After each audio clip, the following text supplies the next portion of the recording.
नमस्कार दोस्तों, चलिए जानते हैं मध्य प्रदेश के तमाम बड़ी खबरों को केवल 5 मिनट में। लेकिन उससे पहले आप ये वीडियो कहां से देख रहे हैं हमें कमेंट बॉक्स में जरूर बताएं। साथ ही वीडियो को लाइक करके चैनल को सब्सक्राइब जरूर कर दें। प्रधानमंत्री फसल बीमा योजना के तहत खरीफ 2026 के लिए जिले के किसानों को 31 जुलाई तक अधिसूचित फसलों का बीमा कराने का अवसर मिलेगा। कृषि विभाग ने ऋणी और अऋणी दोनों श्रेणी के किसानों से निर्धारित समय सीमा के भीतर बीमा कराने की अपील की है। शहर के लोगों को मार्च से लेकर मई के बीच में गैस सिलेंडर की booking, online LPG gas booking से लेकर डिलीवरी तक काफी परेशानी उठानी पड़ी, क्योंकि फोन से सिलेंडर की बुकिंग हो नहीं रही थी। लेकिन अब भारत पेट्रोलियम कॉर्पोरेशन लिमिटेड यानी बीपीसीए ने उपभोक्ताओं के लिए एक डिजिटल पहल की है। नई पेंशन व्यवस्था से पेंशनर परेशान, 5 महीने तक नहीं मिल रही पेंशन। राज्य केंद्रीकृत पेंशन प्रोसेसिंग सेल भोपाल द्वारा भारतीय स्टेट बैंक को एग्रीगेटर बैंक बनाए जाने के बाद शहडोल जिले के सेवानिवृत्त कर्मचारियों को पेंशन के लिए महीनों भटकना पड़ रहा है।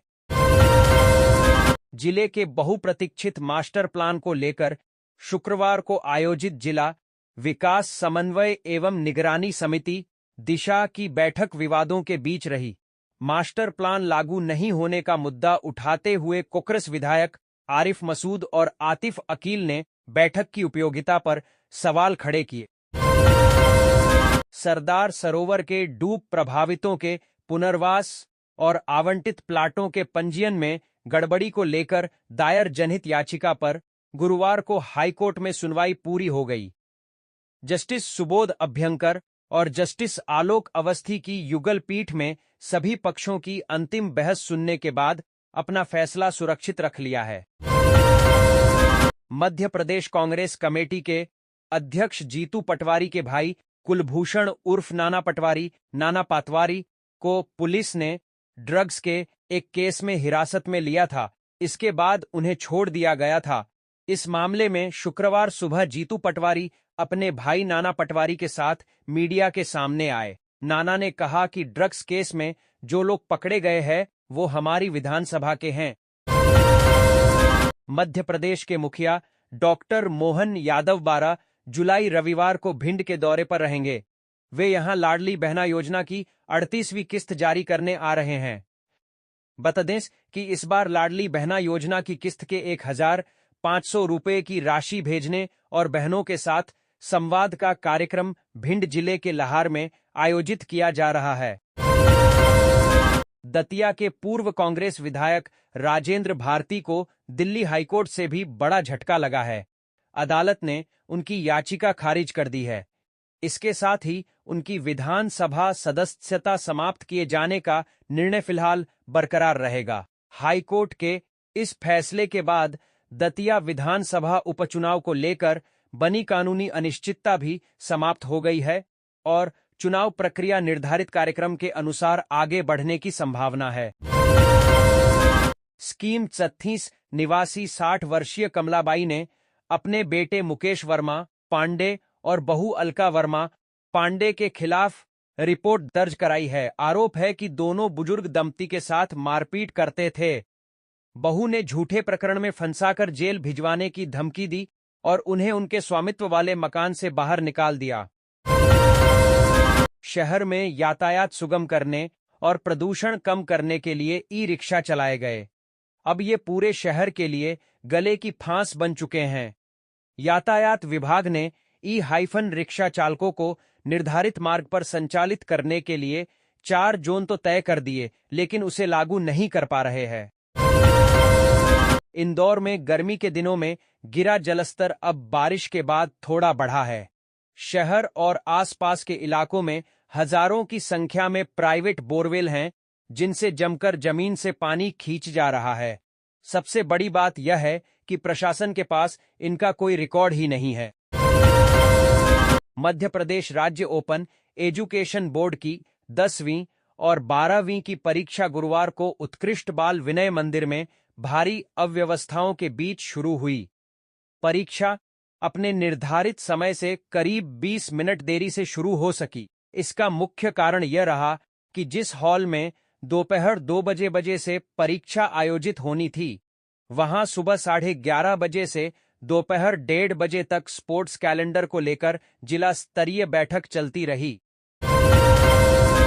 मानसून और त्योहारों के दौरान बढ़ रही यात्रियों की भीड़ को देखते हुए रेलवे ने भोपाल मंडल के यात्रियों को बड़ी राहत दी है। 16 जुलाई से 1 सितंबर 2026 तक भोपाल मंडल होकर गुजरने वाली 3 विशेष रेलगाड़ियों के अतिरिक्त फेरों का संचालन किया जाएगा। मध्य प्रदेश कांग्रेस अध्यक्ष जीतू पटवारी ने आरोप लगाया कि भ्रष्टाचार और सरकार की असफलता से आमजन का ध्यान भटकाने के लिए समान नागरिक संहिता यूसीसी का मुद्दा उछाला गया है। इसका प्रदेश के लगभग 1.25 करोड़ आदिवासियों की संस्कृति, परंपरा और संवैधानिक अधिकारों पर संभावित प्रभाव पर गंभीर चर्चा होनी चाहिए। प्रदेश में खरीदे गए गेहूं में कमी की बात सामने आने पर अब इसकी जिलेवार जांच कराने का निर्णय लिया गया है। इस कमी के कारणों की पहचान कर संबंधित समितियों एवं परिवहनकर्ताओं से उसकी भरपाई कराई जाएगी। ग्वालियर की विशेष SC/ST अदालत ने भाजपा विधायक प्रीतम सिंह लोधी के बेटे दिनेश लोधी को फरार घोषित करते हुए उसके खिलाफ स्थायी गिरफ्तारी वारंट जारी करने का आदेश दिया है। अदालत ने निर्देश दिए हैं कि प्रकरण के रिकॉर्ड के मुख्य पृष्ठ पर लाल स्याही से अभियुक्त फरार है अंकित किया जाए और प्रकरण को नियमानुसार सुरक्षित रखा जाए। बोत्सवाना से भारत लाए गए चीतों से अब नया जेनेटिक पूल बनाने की तैयारी की जा रही है। यही कारण है बोत्सवाना के चीतों में शामिल मादा चीता CCB3 को ग्वालियर के पनिहार स्थित आमियामा गांव के पास जंगल से ट्रैंक्युलाइज कर लिया गया और कूनों में नर चीतों के बीच छोड़ दिया गया है। चीतों के कूनों से निकलकर खुले में घूमने को लेकर कूनों प्रबंधन को वैसे चिंता नहीं है, लेकिन बोत्सवाना के नए चीतों को लेकर यह चिंता बरकरार है। शहर की सड़कों पर वर्षा के समय में हाल बेहाल है। जो सड़कें पहले ही गड्ढों से भरपूर और टूटी है, उन पर अब वर्षा के पानी ने मुसीबत बढ़ा दी है। बाजारों की मुख्य सड़कों से लेकर पाश इलाकों की सड़कों पर वाहन लेकर निकलना या पैदल निकलना मुश्किल है। 1 से 1.5 फीट तक गड्ढे सड़कों पर हैं और शाम ढलते ही परेशानी और बढ़ जाती है। नानाजी देशमुख पशु चिकित्सा विज्ञान विश्वविद्यालय NDVSU में प्रशासनिक स्तर पर महत्वपूर्ण फेरबदल किया गया है। विश्वविद्यालय का नया कुलसचिव रजिस्ट्रार नियुक्त किया। विश्वविद्यालय प्रशासन ने वेटरनरी कॉलेज जबलपुर की डीन डॉक्टर राखी वैश्य को विश्वविद्यालय का नया कुलसचिव रजिस्ट्रार नियुक्त किया है। उनकी नियुक्ति के साथ ही विश्वविद्यालय के प्रशासनिक कामकाज की जिम्मेदारी अब उनके हाथों में होगी। मध्य प्रदेश की दतिया विधानसभा सीट के उपचुनाव में भाजपा ने दिग्गज नेता और पूर्व गृह मंत्री डॉक्टर नरोत्तम मिश्रा को तगड़ा झटका दे दिया। पार्टी ने उनकी दावेदारी की प्रबल संभावना को दरकिनार करते हुए शुक्रवार को आशुतोष तिवारी को प्रत्याशी घोषित कर दिया। राजधानी का सार्वजनिक परिवहन अब शहर की सीमा तक सीमित नहीं रहेगा। PM ई-बस सेवा के जरिए जल्द ही भोपाल से सीहोर, मंडीदीप, ओबेदुल्लागंज, भोजपुर, बिल्किसगंज और आसपास के अन्य क्षेत्रों तक इलेक्ट्रिक बसें दौड़ती नजर आएंगी। मध्य प्रदेश के औद्योगिक परिदृश्य में एक ऐतिहासिक क्रांति की शुरुआत हो चुकी है। धार जिले की बदनावर तहसील के भैंसोला गांव में देश के सबसे बड़े PM Mitra park, PM mega integrated textile reason and apparel park का निर्माण कार्य युद्ध स्तर पर जारी है। हज यात्रा कराने का झांसा देकर लाखों रुपए लेकर धोखाधड़ी का मामला सामने आया है। आरोप है कि रुपए लेने के वर्षों बाद भी न तो यात्रा कराई और न ही रकम वापस की। इस मामले में मोतीनगर थाना पुलिस ने एक व्यक्ति के खिलाफ धोखाधड़ी का प्रकरण दर्ज कर जांच शुरू कर दी है। औद्योगिक जगत में अपना अहम स्थान बनाने वाले शहर में वर्ष 1733 बहुत मायने रखता है। इस साल सूबेदार मल्हार राव होलकर ने शहर में टकसाल प्रारंभ कर उद्योग जगत की स्थापना करने का एक महत्वपूर्ण कार्य किया। अहिल्याबाई होलकर के आदेश से कंपेल तहसील का नाम बदलकर इंदौर तहसील में परिवर्तित कर उसे मुख्यालय बना दिया गया। प्रदेश के युवाओं की ऊर्जा, नवाचार, नेतृत्व क्षमता एवं विकास में सक्रिय भागीदारी को सशक्त मंच प्रदान करने के उद्देश्य से प्रशासन द्वारा शनिवार को ब्रिलियंट कन्वेंशन सेंटर में my youth my pride conclave 2026 का आयोजन किया गया। एक राज्य, एक पीढ़ी, एक संकल्प की थीम पर आयोजित कार्यक्रम में प्रदेश के विभिन्न जिलों से लगभग 5000 युवाओं ने सहभागिता की। जायके के सफर पर निकले स्वाद से शौकीनों की गाड़ियां इंदौर की गलियों में अक्सर वहां आकर रुकती हैं जहां परंपरा के साथ नवाचार का भी तालमेल समाया हो। व्यंजनों की लंबी फहरिस्त में से कभी आज के दौर के पकवानों पर निगाह आकर रुकती है तो कभी पारंपरिक व्यंजन की महक और स्वाद यह तलाश पूरी करती है। रिंग रोड के आईटी पार्क चौराहे पर बन रहा फ्लाईओवर का काम बेहद धीमा है। निर्माण शुरू हुए 2 साल हो चुके हैं, लेकिन अभी तक 50% भी काम नहीं हुआ है।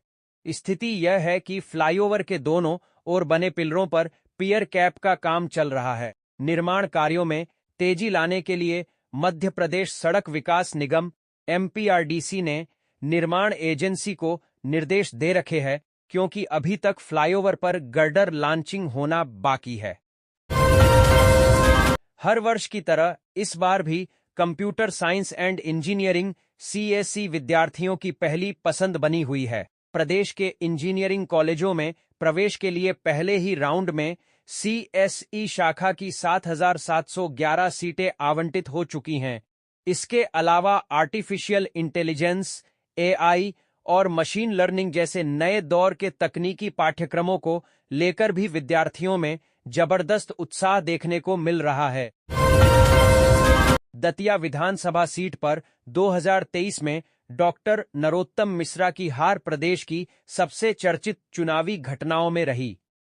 करीब 2 दशक तक दतिया की राजनीति के केंद्र में रहे और शिवराज सरकार के सबसे प्रभावशाली मंत्रियों में शामिल डॉक्टर मिश्रा को कांग्रेस के राजेंद्र भारती ने लगभग 7700 मतों से हराया। भाजपा की प्रदेशव्यापी जीत के बीच उनकी हार ने राजनीतिक विश्लेषकों को भी चौंकाया। सरकारी हो या प्राइवेट स्कूल, सभी की कक्षा 7 से लेकर 12वीं तक की छात्राओं को स्वच्छता व सैनिटरी पैड के लिए शासन स्तर से 300 रुपए हर साल मिलते हैं। यह रुपए सीधे उनके बैंक खाते में आते हैं, यानी वे चाहे स्कूल से सैनिटरी पैड खरीदें या फिर बाहर दुकान से। लेकिन खास बात यह है कि अधिकतर छात्राओं को इस बात का पता ही नहीं है। भोपाल मेट्रो प्रोजेक्ट में एक बड़ा बदलाव सामने आया है। वर्ष 2015 में तैयार की गई पुरानी DPR में एक बड़ी चूक सामने आने के बाद अब प्रोजेक्ट से 2 प्रमुख स्टेशनों को हटा दिया गया है। टेंडर प्रक्रिया पूरी होने के बाद जब ग्राउंड पर दोबारा सर्वे कराया गया, तब जाकर इस तकनीकी गड़बड़ी का खुलासा हुआ। अब भोपाल मेट्रो में 2 नौ की जगह केवल 27 स्टेशन ही बनाए जाएंगे। मध्य प्रदेश में घर या व्यावसायिक भवन बनाने के लिए अनुज्ञा बिल्डिंग परमिशन लेने की प्रक्रिया अब अधिक सरल, पारदर्शी और समयबद्ध होने जा रही है। नगरीय विकास एवं आवास विभाग ने इस दिशा में एक बड़ी राहत देते हुए विभिन्न विभागों से लिए जाने वाले अनापत्ति प्रमाण पत्रों NAC की अनिवार्यता की समीक्षा की है और अनावश्यक NAC की बाध्यता को पूरी तरह समाप्त करने के निर्देश जारी किए हैं। नगर निगम में पदोन्नति को लेकर विवाद गहरा गया है। वर्ष 2009 की नियमित भर्ती से नियुक्त उपयंत्रियों सिविल ने पदोन्नति के लिए तैयार नई वरिष्ठता सूची पर आपत्ति दर्ज कराते हुए इसे तत्काल निरस्त करने की मांग की है। उनका आरोप है कि सूची में हुई अनियमितताओं के कारण वर्ष 2018 में नियुक्त उपयंत्रियों को भी उनसे पहले पदोन्नति का लाभ मिल सकता है, जो सेवा नियमों और प्राकृतिक न्याय के विरुद्ध है। ओंकारेश्वर स्थित एकात्म धाम में स्थापित 108 फीट ऊंची आदि गुरु शंकराचार्य की स्टैच्यू ऑफ वेलनेस एक बार फिर चर्चा के केंद्र में है। प्रतिमा के संरचनात्मक सुरक्षा को लेकर उठे सवालों के बाद एक और संस्कृति विभाग ने विस्तृत तकनीकी जानकारी जारी कर इसे पूरी तरह सुरक्षित और अंतर्राष्ट्रीय मानकों के अनुरूप बताया है। वहीं दूसरी ओर शंकर लोक के दूसरे चरण के निर्माण के कारण प्रतिमा परिसर में पर्यटकों, श्रद्धालुओं और मीडिया की आवाजाही पर रोक लगा दी गई है। थांदला से बदनावर तक का स्टेट हाईवे इन दिनों अपनी बदहाल स्थिति के कारण वाहन चालकों के लिए परेशानी सा सबब बना हुआ है। सड़क पहले से ही कई स्थानों पर उखड़ी हुई थी, लेकिन मानसून की पहली वर्षा के बाद हालात और अधिक खराब हो गए हैं।